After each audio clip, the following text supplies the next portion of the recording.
حاضرین عزیز وقار، آج میں ایک انتہائی اہمیت کے حامل موضوع پر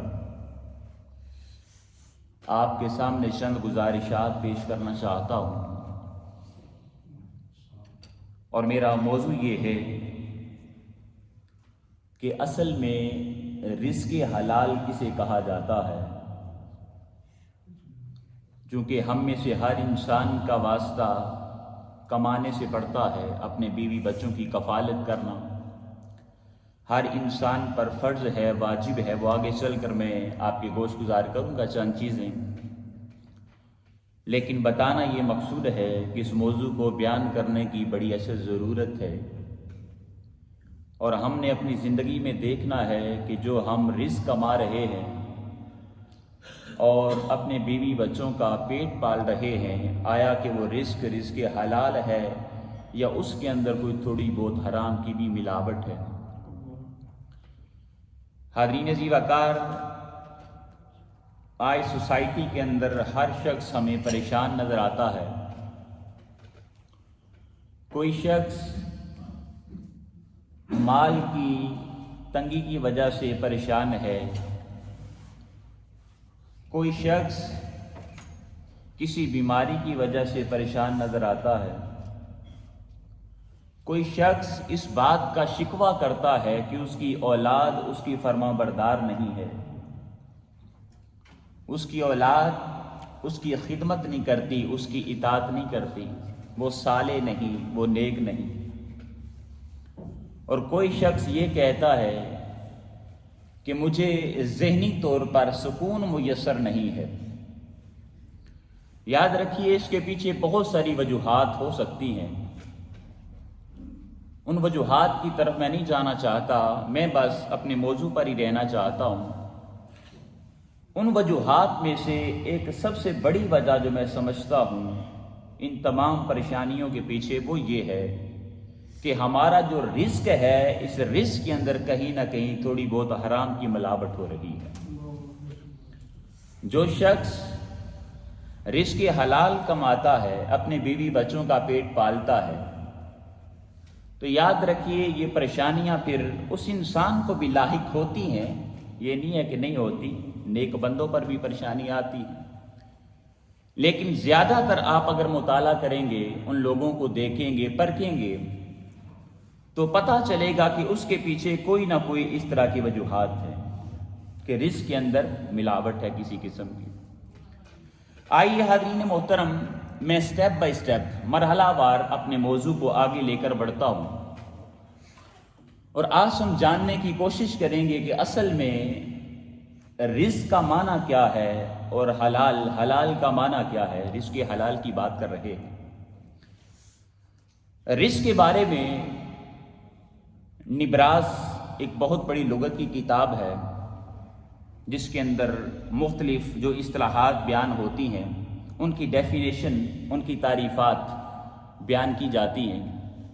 تو نبراس کے اندر ائمہ نے رزق کی تعریف بیان کی ہے۔ رزق کا معنی ہوتا ہے عطا کرنا۔ بولیے ذرا، کیا عطا کرنا؟ یہ عطا دنیا کی ہو یا آخرت کی ہو، اس کو بولیے کیا کہتے ہیں؟ اس کو رزق کہتے ہیں۔ اور اسی طرح اگر ہم اس کی اصطلاح میں جائیں اور رزق کو دیکھیں کہ رزق کیا ہے، تو علماء بیان کرتے ہیں رزق کی تعریف یہ ہے، اللہ رب العزت کی ہر عطا کردہ چیز، اس جملے پر غور کیجیے گا، تعریف کیا ہے؟ اللہ کی ہر عطا کردہ چیز جس سے انسان کو فائدہ پہنچتا ہے، اس کو رزق کہتے ہیں۔ اب یہ تعریف سن کر مجھے امید ہے کہ آپ کو بات سمجھ آ گئی ہوگی کہ ہم فقط اپنی سوسائٹی میں یہی سمجھتے ہیں کہ مال و دولت کو ہی رزق کہتے ہیں، یہ جو پیسہ ہم کماتے ہیں، دولت کماتے ہیں، اسی کو ہی رزق کہا جاتا ہے۔ تو یاد رکھیے، فقط رزق مال کا نام نہیں ہے، بلکہ اللہ رب العزت نے کسی انسان کو اولاد عطا کی، تو شاہ صاحب اولاد کا مل جانا یہ بھی کیا ہے؟ رب کا رزق ہے۔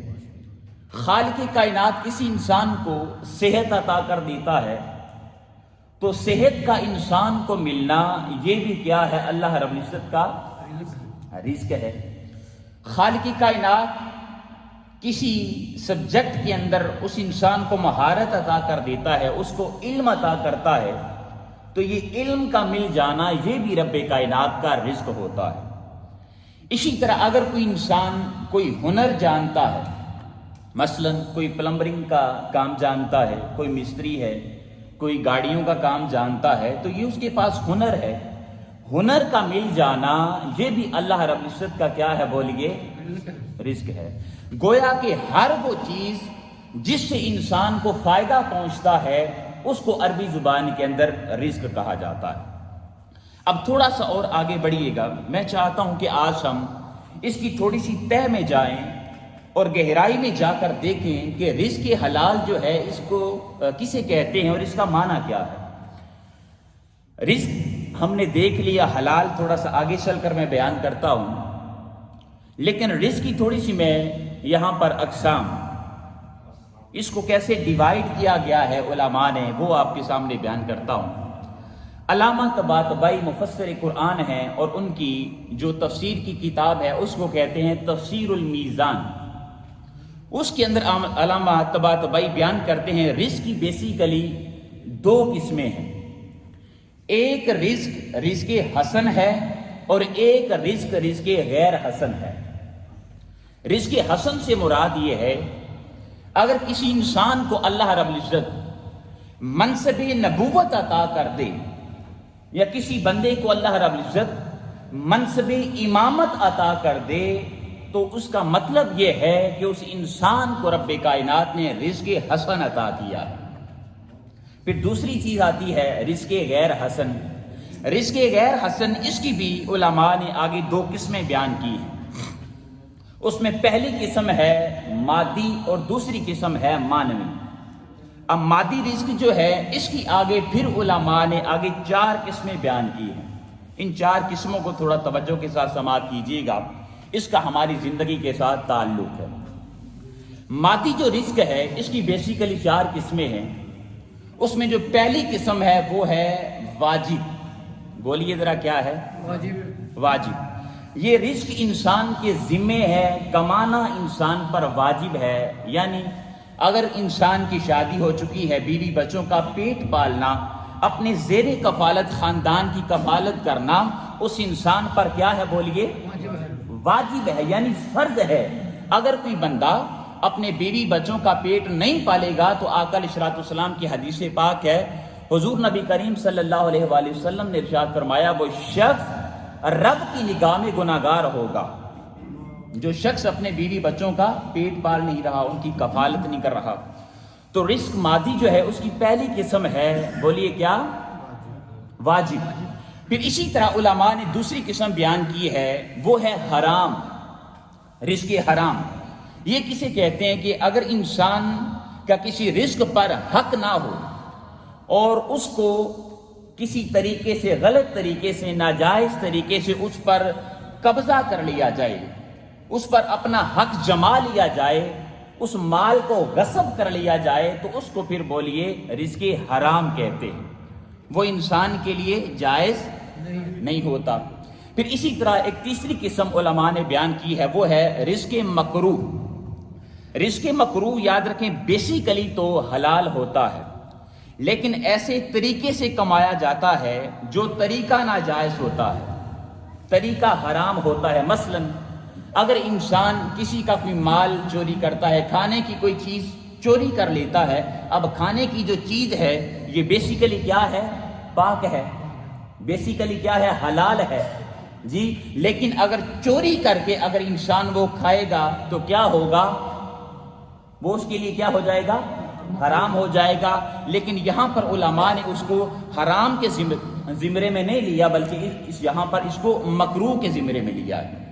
پھر چوتھی قسم مادی رزق جو ہے اس کی علماء نے یہ بیان کی ہے کہ انسان کے لیے ایک رزق ہوتا ہے مستحب یا مباح۔ یہ کس رزق کو کہتے ہیں؟ مثلا اگر کسی انسان کے پاس سواری کے لیے ایک سائیکل ہے، اب وہ شخص چاہتا ہے کہ میری سہولت کے لیے میرے پاس ایک موٹر سائیکل آ جائے، تو موٹر سائیکل کے لیے وہ انسان اگر رزق کماتا ہے تو اس بندے کے لیے کیا ہے؟ یہ مباح ہے، اس کے لیے مستحب ہے۔ اور اگر کسی انسان کے پاس موٹر سائیکل ہے اور وہ کہتے ہیں کہ میرے پاس گاڑی آ جائے، تو گاڑی کے لیے وہ بندہ جو مال کمائے گا وہ مباح کے زمرے میں آئے گا اور وہ مستحب کے زمرے میں آئے گا۔ یہ بیسیکلی علماء نے 4 قسمیں بیان کی ہیں، اس میں ایک واجب ہے، ایک حرام ہے، ایک مکروہ ہے اور ایک مستحب ہے۔ اب یہ چیزیں آپ نے سماعت کر لی، لیکن یہاں پر جو سب سے ایک بڑی چیز ہے اس کو اپنے ذہن کے اندر بٹھا لیجیے۔ کچھ شخص، کچھ لوگ اپنے آپ کو مالک سمجھنا شروع کر دیتے ہیں، جبکہ یاد رکھیے اس پوری کائنات کی خالق اور مالک ذات کا نام کیا ہے؟ اللہ رب العزت۔ خالق کائنات ہی راضی کے، اور اللہ رب العزت نے قرآن کریم سورہ الذاریات آیت نمبر 58 میں ارشاد فرمایا، ان اللہ هو الرزاق ذو القوۃ المتین، بے شک انسان کو اور پوری کائنات کو رزق عطا کرنے والی ذات فقط کس کی ہے؟ اللہ رب العزت کی۔ اور یاد رکھیں جو پتھر کے اندر کیڑا رہتا ہے اس کیڑے کو بھی رزق پہنچانا یہ خالق کائنات کے ذمے ہے، اور اللہ رب العزت رزق عطا بھی کرتا ہے۔ اور خالق کائنات نے یہاں پر ارشاد فرمایا، وَمِن دَابَّةٍ فِي الْأَرْضِ إِلَّا عَلَى اللَّهِ رِزْقُهَا، یعنی زمین کے اندر اگر کوئی دانہ بویا جاتا ہے تو وہ دانہ کسی مقصد کے لیے بویا جاتا ہے کہ ممکن ہے وہاں پر بھی خالق کائنات کی کوئی مخلوق بستی ہو، اس کے لیے اللہ رب العزت نے انسان کو ذریعہ بنا دیا، انسان کو وسیلہ بنا دیا۔ تو ایک شاعر بڑا خوبصورت چند اشعار بھی لکھتا ہے اس رزق کے حوالے سے۔ اس کا پہلا شعر ہے کہ جان جس میں ہے اسے رزق خدا دیتا ہے۔ سمجھ آ رہی ہے آپ کو؟ تو ذرا سبحان اللہ کہیں نا۔ جان جس میں ہے اسے رزق خدا دیتا ہے، وہ تو پتھر میں بھی کیڑے کو غذا دیتا ہے، اور دن کو سورج سے زمانے کو ضیاء دیتا ہے، رات کو آسمان چاند تاروں سے سجا دیتا ہے، اور غرق کر دیتا ہے فرعون کا لشکر، وہ قافلہ موسیٰ کو پار لگا دیتا ہے، اور آگ میں ڈال دیے جاتے ہیں عاشق اس کے، اور وہ آگ کو گل و گلزار بنا دیتا ہے۔ اور آگے وہ ازل سے ہے اور ابد تک رہے گا، اسی پر ایمان انسان کو مسلمان بنا دیتا ہے۔ تو حاضرین محترم، رزق عطا کرنے والی ذات جو ہے وہ فقط اللہ رب العزت کی ہے۔ اگر کوئی انسان یہ عقیدہ بنا لے کہ رب کے علاوہ کوئی شخص ایسا ہے جو مجھے رزق عطا کر رہا ہے، عقیدہ بنا لینا اور ایمان بنا لینا کہ اللہ کی ذات مجھے رزق عطا نہیں کرتی بلکہ فلاں شخص عطا کرتا ہے، فلاں پتھر عطا کرتا ہے، تو وہ شخص یاد رکھیے مسلمان نہیں رہتا بلکہ وہ کافر ہو جائے گا اور مشرک ہو جائے گا۔ یہ ہمارا عقیدہ اس پر رکھنا یہ نہایت ضروری ہے کہ رزق عطا کرنے والی ذات فقط اللہ رب العزت کی ہے۔ رزق کے معنی اور رزق کی اصطلاح ہم نے جان لی، اب تھوڑا سا اور آگے بڑھیے۔ دوسرا لفظ ہے رزق حلال۔ حلال کا کیا معنی ہے؟ آپ میں سے اگر کوئی شخص عرب کنٹری میں کچھ وقت گزار کے آیا ہے تو اس بات کو جاننے والا ہے اور جانتا بھی ہوگا کہ جب کوئی انسان عمرہ کر لیتا ہے یا حج کر لیتا ہے تو احرام سے جب انسان نکلتا ہے دوسرا لباس تبدیل کرتا ہے تو اس کو عربی زبان کے اندر ہلن کہا جاتا ہے۔ اور حلال کا ائمہ نے ایک معنی بیان کیا ہے گرہ کشائی۔ آسان لفظوں میں اگر آپ سننا چاہتے ہیں تو یوں سمجھ لیجئے کہ حلال کا معنی ہوتا ہے کھولنا۔ حلال کا معنی کیا ہے؟ اسی طرح آپ کسی سٹی کے اندر داخل ہوں تو مختلف محلے بنے ہوتے ہیں۔ اب یہ بھی ایک نئی چیز ہے، محلے بنے ہوتے ہیں۔ محلے کو انگلش میں کیا کہتے ہیں؟ ٹاؤن کہتے ہیں۔ محلہ اس کو کیوں کہتے ہیں؟ محلہ اسی لیے کہا جاتا ہے کہ وہاں پر مسافر آ کر اپنا سامان کھولتا ہے، اپنی منزل پر آ کر اپنا سامان کھولتا ہے، اس لیے اس کو محلہ کہا جاتا ہے۔ اور ایک اور بات سماعت کر لیں، کسی کے ذمے اگر کوئی قرض ہو تو جب وہ قرض اپنا ادا کر دیتا ہے اس کا قرض واپس کر دیا جاتا ہے تو اس کو حل الدین کہتے ہیں، یعنی اس نے جو قرض تھا اس کی گرہ کو کھول دیا اور اس کو ادا کر دیا۔ تو یہ جو بیسیکلی حلال ہے اس کے معانی ہیں۔ اب رزق حلال، اس کی اگر 3-4 لفظوں میں ڈیفینیشن بیان کروں تو جائز ذرائع سے انسان جو مال کماتا ہے، جائز ذرائع سے، میں لفظ بول رہا ہوں کیا؟ جائز ذرائع سے انسان جو مال کمائے گا اس کو رزق حلال کہتے ہیں۔ اگر اس طریقے کے اندر کوئی دوسری چیز شامل ہو جاتی ہے، یعنی ناجائز طریقہ شامل ہو جاتا ہے، چوری شامل ہو جاتی ہے، ڈکیتی شامل ہو جاتی ہے، تو وہ انسان کے لیے پھر حلال نہیں رہتا بلکہ اس کے لیے وہ حرام ہو جائے گا۔ اب یہاں پر رک کر میں ایک چھوٹا سا واقعہ آپ کو سناتا ہوں، اور پھر ہم نے یہ واقعہ سن کر اپنے گریبان میں جھانکنا ہے کہ آج ہمارا شمار کن لوگوں میں ہو رہا ہے۔ امام احمد بن حنبل، آپ جانتے ہیں کہ فقہ کے بہت بڑے امام ہیں، یہ جو حنبلی مذہب ہے اس کے جو قائد ہیں وہ امام احمد بن حنبل ہی ہیں۔ امام احمد بن حنبل کے پاس ایک خاتون آتی ہے اور آ کر ایک مسئلہ پوچھتی ہے۔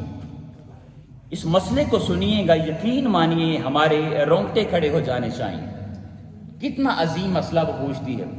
وہ کہتی ہے کہ حضور مجھے ایک مسئلہ بتائیے، میں اپنے گھر کی چھت پر بیٹھ کر روزانہ چاند کی چاندنی میں سوت کاٹتی ہوں، کپڑا بنتی ہوں، روزانہ چاند کی چاندنی جب آتی ہے تو میں کپڑا بن کر بازار میں بیچتی ہوں اور اس سے اپنی روزی روٹی کما لیتی ہوں۔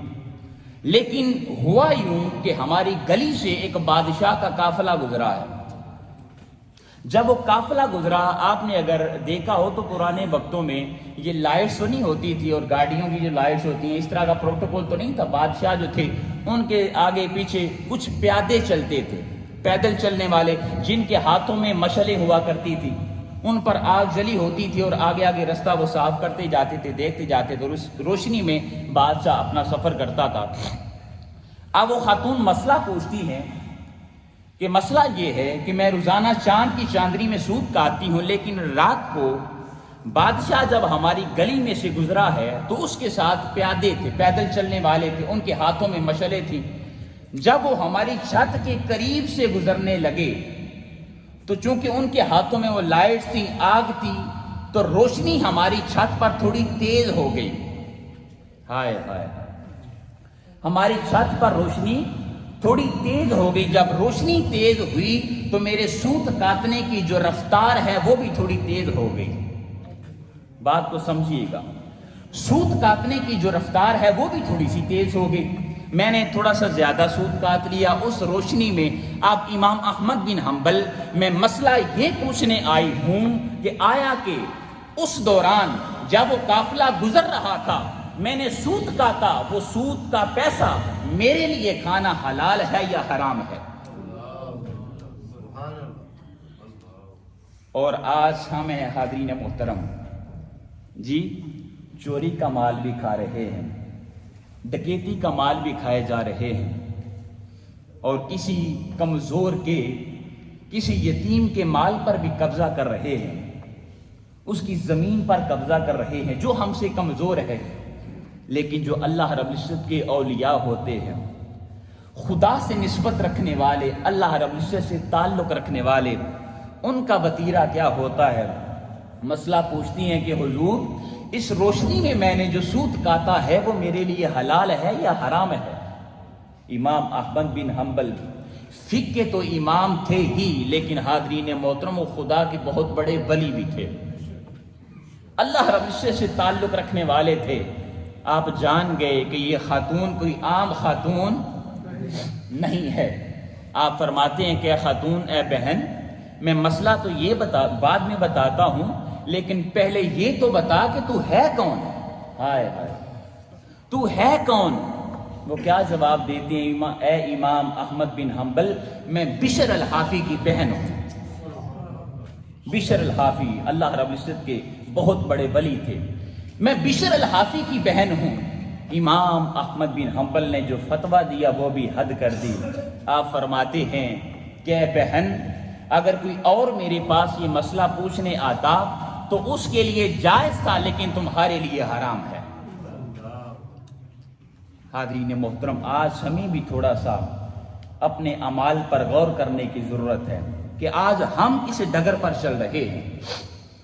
یہی وجہ ہے کہ آج ہمارے گھروں کے اندر برکات اللہ رب العزت نے اٹھا لی ہیں۔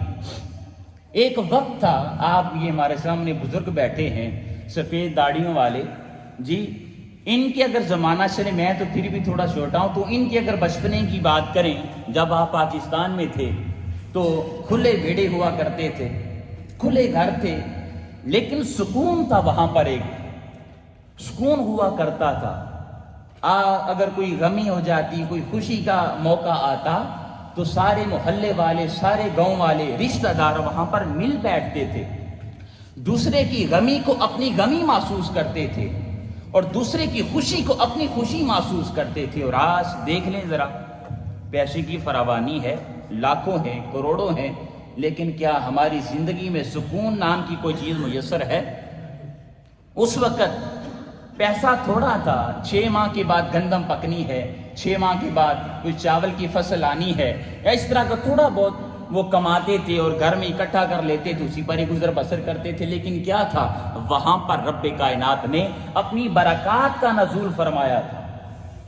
لیکن آج جتنا پیسہ بڑھتا جا رہا ہے، جتنا مال و دولت بڑھتا جا رہا ہے، گھروں سے سکون اٹھتا جا رہا ہے۔ آج بھائی بھائی کو نہیں جانتا، بہن کو نہیں جانتا، اور چلیں یہ تو دوسرے رشتے ہیں جنہوں نے پیدا کیا ہے کہ انسان تو آج ان کو بھی بھول بیٹھا ہے۔ اور ہر شخص یہی کوشش کرتا ہے کہ باپ کی کفالت آپ کر لیں، ماں کی کفالت آپ کر لیں، یعنی اپنے ذمے کوئی لینے کے لیے تیار ہی نہیں ہے، والدین کی خدمت کرنے کے لیے کوئی تیار ہی نہیں ہے۔ اس میں ٹھیک ہے ایک قصور والدین کا بھی ہوتا ہے، جس طرح کی ظاہر ہے انہوں نے اپنی اولاد کی تربیت کرنی ہے، اسی نہج پر ان کی اولاد بھی پروان چڑھے گی۔ اگر اولاد کے لیے انہوں نے تھوڑا بہت تگ و دو کر لی ہوتی ان کے بچپنے کے اندر، تو آج وہ بھی آسان طریقے سے ان کی خدمت کر رہی ہوتی۔ والدین کا بھی قصور ہے، لیکن حاضرین عزیز وقار، آج ہمیں بھی تھوڑا سا اپنے اعمال پر نظر ثانی کرنے کی ضرورت ہے، اور ہمارے گھر کے اندر جو رزق آ رہا ہے اس پر تھوڑا نظر ثانی کرنے کی ضرورت ہے کہ آیا کہ یہ رزق حلال ہے یا اس کے اندر حرام کی ملاوٹ ہو رہی ہے۔ آقا علیہ الصلوۃ والسلام کی حدیث پاک ہے، حضور نبی کریم صلی اللہ علیہ وآلہ وسلم نے ارشاد فرمایا، اگر کوئی بندہ فقط ایک لقمہ، میں مال کی بات نہیں کر رہا، میں لاکھوں کروڑوں کی بات نہیں کر رہا، جی میں فقط ایک لقمے کی بات کر رہا ہوں۔ حضور نے کیا ارشاد فرمایا؟ اگر کوئی بندہ فقط ایک لقمہ حرام کا کھا لیتا ہے، پیٹ میں ڈال لیتا ہے، اللہ پاک اس انسان کی 40 دن تک کوئی بھی دعا اپنی بارگاہ میں قبول نہیں فرماتا۔ فقط ایک لقمہ کھانے کا یہ سمجھ لیں کہ سزا دی جاتی ہے، یہ وعید ہے اس انسان کے لیے، 40 دنوں تک اس کی دعا کو قبول نہیں کیا جاتا۔ تو جس انسان کے گھر کے اندر ہی سارا حرام کا رہا ہے، تو پھر مجھے بتائیے ایمانداری سے اس انسان کے گھر میں برکات کا نزول ہوگا؟ اس کی اولاد اس کی فرما برداری کرے گی؟ جس کی اولاد یہ حرام پر پلے گی تو حاضرین محترم وہ اولاد پھر والدین کی فرما برداری نہیں کرے گی۔ لیکن ہاں اگر رزق حلال کمائیں گے اور اپنے بیوی بچوں کا پیٹ پالیں گے تو یقین مانیے خالق کائنات اس رزق کے اندر بے شک وہ تھوڑا ہی کیوں نہ ہو اپنی برکات کا نزول فرمائے گا۔ آپ کی تمام ضروریات پوری ہو جائیں گی۔ آپ نے دیکھا ہوگا سوسائٹی کے اندر کسی کے پاس مال تھوڑا ہے، دولت تھوڑی ہے، لیکن جب بھی آپ اس سے پوچھتے ہیں کہ حضرت صاحب کیا حال ہے جی، تو وہ کیا جواب دیتا ہے کہ اللہ کا بڑا شکر ہے۔ وہ کیا جواب؟ الحمدللہ۔ لیکن جس کے پاس لاکھوں کروڑوں ہیں اس سے پوچھیے کہ کیا حال ہے، وہ کیا جواب دے گا؟ جی وہ کہتے ہیں کہ بس ابھی اور تھوڑا سا مل جائے تو میرے لیے بہتر ہوگا۔ تو خدا را ہمیں رزق کو حلال کرنے کی ضرورت ہے اور اس پر نظر ثانی کرنے کی ضرورت ہے۔ انشاءاللہ اللہ نے چاہا تو میں اگلی نشست میں آپ کے سامنے بیان کروں گا کہ جو بندہ رزق حلال کماتا ہے اور اپنے بیوی بچوں کا پیٹ پالتا ہے تو خالق کائنات اس انسان کو پھر کون کون سے انعامات عطا فرماتا ہے، یعنی کون کون سی برکات کا نزول اس انسان پر نازل فرماتا ہے۔ کہ جو صراحتاً دیکھتا ہے کہ میرا جو رزق ہے وہ رزق حلال ہے۔ اللہ نے چاہا تو میں آگے چل کر ان چیزوں کو بیان کروں گا، اور آخری بات یہاں پر سماعت کر لیں کہ برکت جو ہوتی ہے، یہ برکت کسے کہتے ہیں؟ اب یہ جملہ ہے تھوڑا سخت ہے، لیکن توجہ کے ساتھ سماعت کیجیے گا، شاید کسی کی آنکھ کھل جائے۔ حضرت علی المرتضیٰ رضی اللہ تعالیٰ عنہ، آپ سے کسی نے سوال کیا کہ حضور، ہم دیکھتے ہیں کہ جو کتیا ہوتی ہے، کتیا، اس کے 7 بچے ہوتے ہیں، 8 بچے ہوتے ہیں، لیکن جو بکری ہے، بھیڑ ہے، اس کے 2 بچے ہیں، اس کے 3 بچے ہیں، جی اس کے 2 بچے 3 بچے۔ اب دیکھیں کتیا کو، ان کتوں کو کوئی شخص ذبح کرتا بھی نہیں ہے، ذبح کر کے کھاتا بھی نہیں ہے، حرام ہے، لیکن بکریوں کو ذبح بھی کیا جا رہا ہے، بھیڑوں کو ذبح بھی کیا جا رہا ہے، لوگ کھا بھی رہے ہیں، لیکن پھر بھی بکریوں کی اور بھیڑوں کی تعداد ان کتوں سے زیادہ ہے۔ حضرت علی المرتضیٰ رضی اللہ تعالیٰ عنہ آپ ایک جواب دیتے ہیں، یہ جواب سنیے گا۔ آپ فرماتے ہیں کہ اسی کو برکت کہتے ہیں۔ برکت اسی چیز کا نام ہے۔ پوچھا حضور وہ کیسے؟ جواب دیتے ہیں کہ جو کتا ہے، کتیا، اس کے پاس ایک بری خصلت ہے، اور بری خصلت یہ ہے کہ وہ ساری رات جاگتا رہتا ہے، جب رزق کو تقسیم کرنے کی باری آتی ہے، یعنی جب نماز فجر کا وقت آتا ہے تو کتا کتی وہ سو جاتے ہیں، لیکن بکری اور بھیڑ اس کی یہ خصلت ہے کہ یہ ابتدائے شام سو جاتی ہے، اور جب اللہ رب العزت نے اپنے رزق کو تقسیم کرنا ہوتا ہے، یعنی نماز فجر کے وقت، تو بکری بھیڑ یہ جاگ جاتی ہے۔ یہی وجہ ہے کہ بکریوں اور بھیڑوں کے اندر خالق کائنات نے اپنی برکات کا نزول فرمایا۔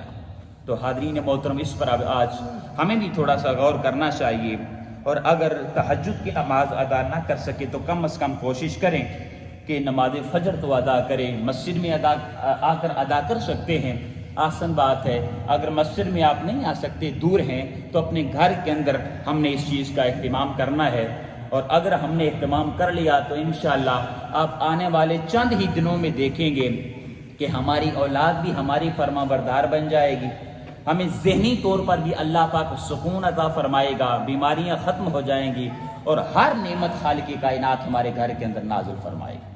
اسی پر اکتفا کرتے ہیں، اور اللہ رب العزت کی بارگاہ میں التجا ہے، باری تعالیٰ ہم نے جو کچھ سنایا اس پر ہمیں عمل کرنے کی توفیق عطا فرما، اور ہمیں ہمیشہ رزق حلال کمانے کی توفیق عطا فرما۔ وما علینا الا البلاغ المبین۔